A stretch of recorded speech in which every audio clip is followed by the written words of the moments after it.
একবার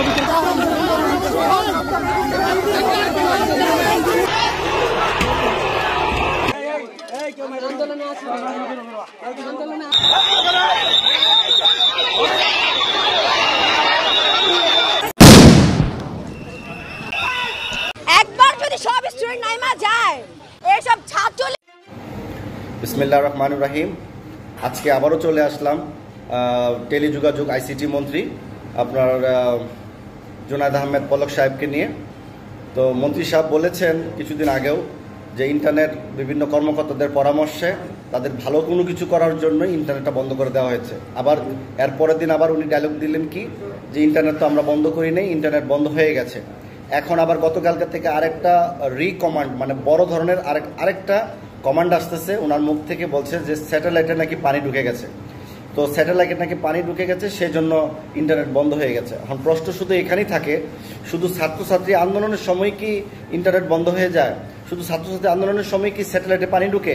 বর্ষার মৌসুমে তো পানি ঢুকলো না, বন্যার সময় তো পানি ঢুকলো না। যখন কোনো বাংলাদেশের সিচুয়েশন ভালো থাকে তখন পানি ঢুকে না। যত বড় ঝড় বাদল তুফান সাইক্লোন যত কিছু হোক তখন কিন্তু আর পানি ঢুকে না। যখন বাংলাদেশের ছাত্রছাত্রীরা আন্দোলন সংগ্রাম করে যাচ্ছে দেশে তাদের নৈতিক অধিকার নিয়ে এই সরকারের পদত্যাগ দাবিতে, তখনই আপনার ইন্টারনেট বন্ধ করে দেয় এবং স্যাটেলাইটের ভিতরে অটোমেটিক পানি ঢুকে যায়। আসলে এইভাবে তারা মিথ্যাচারিতা করে কয়দিন ওনারা রাষ্ট্র পরিচালনা করবেন? ওনারা সম্মানজনকভাবে রাষ্ট্র পরিচালনা করতে চান না। ওনাদের ক্ষমতার প্রতি এত লোভ, এত লালসা, তারা জানে যে ক্ষমতাচ্যুত হয়ে গেলে তাদের মনে আর দুবেলা ভাত খাইতে পারবে না। তারা এত গরিব, শুধু ভাত খাওয়ার জন্য শুধু খালি এই ধরনের দায়িত্ব পালন করতেছে। দেশের মানুষকে ওনারা কি ভাবে? বোকা, ছাগল, পাগল দেশের মানুষ, একদম কিছু বোঝে না। এইসব আওলা চক্করি কথা বলে দেশটাকে তো ধ্বংস করে দিচ্ছেন আপনারা সবাই মিল্লা। আওয়ামী লীগ যারা করেন দেশটাকে ধ্বংস করে দিচ্ছেন। নিজেদের ঘরের বেলা দুই বেলা ভাত খাইতে পারলে অন্য মানুষ ভাত খাইতে পারুক না পারুক সেটা আপনারা দেখেন না। এটা কোনো দেশপ্রেম বা এটা কোনো মানে রাজনীতি বলে না। রাজনীতি হচ্ছে আমার দ্বারা অন্য কোনো মানুষের নৈতিক অধিকারকে প্রতিষ্ঠা করা হচ্ছে একটা রাজনীতি ব্যক্তিদের কাজ। আর আপনারা কি বলেন?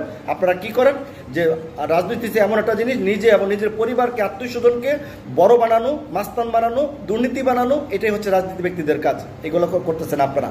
আজকে বাংলাদেশের যে পুলিশ বাহিনী যেভাবে এখন পর্যন্ত ছাত্রছাত্রীর উপর যেরকম নিপীড়ন নির্যাতন চালাচ্ছে, আমি জানি না বহির্বিশ্বে এরকম বিশ্বাসঘাতক রাষ্ট্রীয় ঘাতক কোনো বাহিনী বহির্বিশ্বে আছে কিনা। আমার সন্দেহ লাগে এগুলোকে আমাদের বাংলাদেশের পুলিশ কিনা। একটি ভিডিও আপনাকে দেখাচ্ছি যেখানে প্রশাসন, বিদেশে প্রশাসনরা নাগরিকদেরকে রক্ষা করার জন্য তারা যে কোনো রাষ্ট্রীয় ভূমিকা পালন করবে যাতে কোনো একটা নাগরিকের কোনো ক্ষয়ক্ষতি না হয়। কেউ যেন আইনের বাইরে বা আইনের মধ্য থেকে কেউ যেন আইনের সুবিচার পায় এবং যাতে সুবিচারের বাইরে যেন কেউ না থাকে, কেউ যেন মানে তার বিচার পাওয়ার যোগ্য বা পাওয়ার হক সেটা যেন বঞ্চিত না হয়। প্রশাসনরা যে কোনো দেশের নাগরিকরা তারা সেভ করে এবং তারা ন্যায় বিচারটা তারা প্রদান করার চেষ্টা করে তারা সবসময়। আজ বাংলাদেশের পুলিশ প্রতিনিয়ত তাজা গুলি নিক্ষেপ করতেছে, অথচ দেখেন বহিরাগত রাষ্ট্রে যুদ্ধ করার ক্ষমতা নাই। মায়ানমারের সাথে যুদ্ধ করার ক্ষমতা নাই, নেপালের সাথে নাই, ইন্ডিয়ার সাথে নাই, পাকিস্তানের সাথে নাই, শ্রীলঙ্কার সাথে নাই। আবার বর্ডারে যারা ডিউটি করতেছে, বিভিন্ন হিল টেক্সে পাহাড়ে যারা পার্বত্য চট্টগ্রামে ডিউটি করতেছেন তারা কিন্তু কোনো কিছু শিখতে পারেন না, কোনো কিছুই না।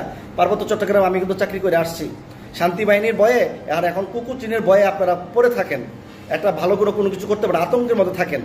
অথচ নিজের দেশের মানুষদেরকে রক্ষা না করে তাদেরকে তাজা বুলেটের মাধ্যমে ডাইরেক্ট গুলি করে মারতেছেন এবং সাজুয়া ট্যাঙ্ক থেকে লাশ ফালাচ্ছেন। এই দেখেন একটা ভিডিও দেখেন, এই ভিডিওটা কার কষ্ট না লাগবে দেখেন তো। এই ভিডিওটা আমি আপনাদেরকে দেখাই, ভালো করে দেখবেন।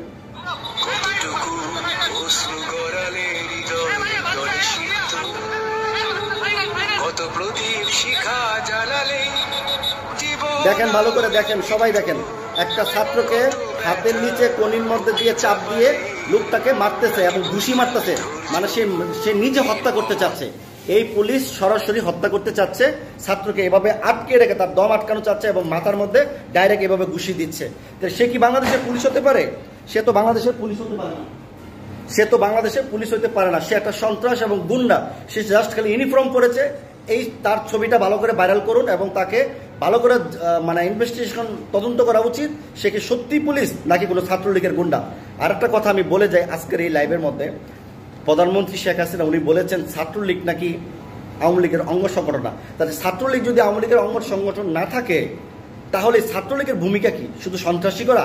তাহলে সন্ত্রাসী দমনের জন্য তো বেগম খালেদা জিয়া বিএনপির সময় তো র্যাব বাহিনী তৈরি করেছিল সন্ত্রাস দমন করার জন্য, তাহলে র্যাব বাহিনীকে দিয়ে ছাত্রলীগ কেন দমন করা হয় না? ছাত্রলীগের হাতে প্রকাশ্য অস্ত্র, গোলা বারুদ, রান্দাও, হকি স্টিক এবং হেলমেট পরে ব্যবহার করে। এই অস্ত্র গোলা বারুদ তারা কোথায় পেল? কেন তাদেরকে রিমান্ড নেওয়া হয় না? এই অস্ত্র কোথায় থেকে তারা ব্যবহার করে? তাদেরকে কে অস্ত্র সাপ্লাই দিচ্ছে? এই কথাগুলো কি আপনারা বলতে পারেন না? ছাত্রলীগ মানলাম সে আওয়ামী লীগ না, আওয়ামী লীগের সংগঠন অঙ্গভূত না, তাহলে সে পরিপূর্ণভাবে শুধু আওয়ামী লীগকে সাপোর্ট দেওয়া যাচ্ছে। কেন সে বিএনপির পক্ষে কথা বলে না? কেন গণ অধিকার পক্ষে কথা বলে না? কেন জামাত বিএনপির পক্ষে কথা বলে না? কেন অন্য কোনো ছাত্রছাত্রীর পক্ষে নাই? শুধু ছাত্রছাত্রীদের আঘাত করার জন্য হচ্ছে তারা কাজ। তারা হচ্ছে মাস্তান সন্ত্রাসী বাহিনীর মতো, কুখ্যাত বাহিনীর মতো কাজ করে যাচ্ছে। আবার বলতেছে এটা কোনো আওয়ামী লীগের অঙ্গ সংগঠন না। এই বিষয়ে আপনারা কি বলবেন? তো অতএব ছাত্রলীগকেও অবাঞ্ছিত এবং তাদেরকেও রাজনীতি থেকে দূরে সরানো উচিত, কারণ তারা ছাত্র লেখাপড়া করবে, তাদের আর কোনো কাজ নাই। শুধু খালি আওয়ামী লীগকে সাপোর্ট দেওয়ার জন্য রাজনীতি করবে, আবার আওয়ামী লীগ বলবে ছাত্রলীগ তো আমাদের না। অথচ তাদেরকে দিয়ে গুন্ডা পান্ডা, খারাপ কাজ, যত দর্শন, লুটপাট, দুর্নীতি সবকিছু ছাত্রলীগকে দিয়ে করানো হচ্ছে। আজকে আরেকটা ভিডিও আমি দেখলাম, আমাদের মাননীয় প্রধানমন্ত্রী বললেন যে পাকিস্তানি যদি আজকে তার বাবা যদি দেশ স্বাধীন না করতেন, তাহলে পাকিস্তানিদের বুটের লাথি গিয়ে নাকি বাংলাদেশের মানুষরা থাকতে হতো। তো প্রশ্ন রাখলাম, এটা বাংলাদেশের মানুষের পাকিস্তানিরা বুট দিয়ে লাথি দিত, কিন্তু মাননীয় প্রধানমন্ত্রী আপনি কি দিচ্ছেন? আপনি তো সরাসরি গুলি করে মানুষ মারতেছেন। লাথি খেয়ে তো মানুষ বাঁচতে পারতো, কিন্তু আপনার গুলি থেকে কেউ কি রক্ষা পাচ্ছে? এই তাজা গুলি, এই পর্যন্ত কত 100 কোটি টাকার বুলেট আপনারা রাষ্ট্রীয়ভাবে খরচ করেছেন, কত ব্যক্তিদের জীবন আপনারা কেড়ে নিয়েছেন। একবার দেখেছেন যারা রাষ্ট্রীয় পরিচালনা আপনার চাইতেও দক্ষ যেসব ছেলেপেলেরা তারা ইউনিভার্সিটিতে পড়তেছে, আপনি তো এখন বর্তমানে দেউলিয়া হয়ে গেছেন, রাজনীতির মেধা আপনার শূন্য হয়ে গেছে। প্রধানমন্ত্রী আপনি দ্রুত পদত্যাগ দাবি করুন, সম্মান থাকবে। আর যদি আপনাকে পদচ্যুত করা হয় তাহলে আপনার লাভ আম সালাদ দুইটাই কিন্তু হারাবেন। আমরা আগেই বলে দিচ্ছি, যদি পদত্যাগ করেন তাহলে আপনার দলীয় নেতাকর্মীরাও এই দেশে শান্তিতে থাকবে, রাজনীতি করার সুযোগ পাবেন। আর যদি পদচ্যুত করা হয় তাহলে কিন্তু জনগণের ধুলাই থেকে আপনারা কেউ বাঁচবেন না। এটা শুধু আগাপ সংক্ষেপ দিলাম, কারণ যেটা আমরা বলছি সেটাই কিন্তু ঘটনা ঘটছে। আমি প্রতিহিংসামূলক কোনো কথা বলছি না, যে পরিস্থিতি নিয়ে আমি কিন্তু কথা বলছি। আর প্রধানমন্ত্রীর কথাগুলো আপনি একটু শুনে নেন, দেখেন প্রধানমন্ত্রী কি বলে। দিয়েছিল বলেই না আজকে সবাই উচ্চ পদে আসেন, আজকে গলাবারে কথা বলতে পারছে। পাকিস্তানিদের বুটের লাথি খেয়ে চলতে হতো। দেখছেন কি বলছে? পাকিস্তানিদের বুটের লাথি খেয়ে চলতে হতো। তাহলে আমরা পাকিস্তানের লাথি খাইতে চাই নাই, দেশ স্বাধীন করছি আমরা ভালোভাবে থাকার জন্য, কিন্তু আপনার গুলি খেয়ে মরার জন্য না। তো মাননীয় প্রধানমন্ত্রী দ্রুত পদত্যাগ করুন, তারা জনগণ নেমে গেছে। সমস্ত জনগণের যত সংস্থা আছে, সিভিলিয়ানদের যত পরিবার আছে, মানুষ আছে, প্রবাসীরা আছে, সমস্ত কিছু এখন আপনার এগেনস্টে চলে গেছে। আপনি আর রক্ষা পাওয়ার সুযোগ নাই। অতএব যদি আপনি দেশপ্রেম আপনার মনের মধ্যে থেকে থাকে, তাহলে আপনি দ্রুত পদত্যাগ করে একটি সুন্দর একটি জাতিসংঘের মাধ্যমে নির্বাচন অথবা সেনাবাহিনীর মাধ্যমে নির্বাচন বা সুষ্ঠু একটা নির্বাচন দিয়ে দেশের মানুষের কাছে কিছু চাওয়ার একটা সুযোগ নিন আপনি। ধন্যবাদ সবাইকে। আসসালামু আলাইকুম।